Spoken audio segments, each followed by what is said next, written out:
Yo, good day mga lods. No, for today's video, magpa-pedicure tayo ng ating mga koko sa paa. Tingnan nyo naman mga lods.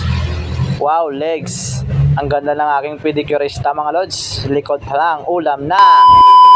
Yo, ayan nga mga lods nyo. Kitang-kita nyo naman ang aking mga koko sa paa mga lods. Tingnan nyo naman, parang gorilla na. Nangingiti mga lods, parang baog na. Tinanggalan ng aking pedicurista mga lods, no? Kitang-kita nyo naman yung pedicurista ko, napakahaba ng koko niya sa kamay. Tingnan nyo naman mga lods, flawless na flawless, walang gasgas yan. Suspension mga lods, kasi bawal i-expose yung mukha ng pedicurista natin mga lods, kasi famous yan mga lods. Baka sabihin niya ginagamit ko ang pamumukha niya para lang mag-viral itong video ko. Hindi hindi ako ganun. Tingnan nyo naman mga lods, oh.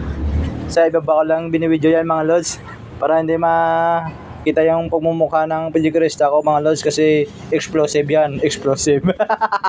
Ano, bomba?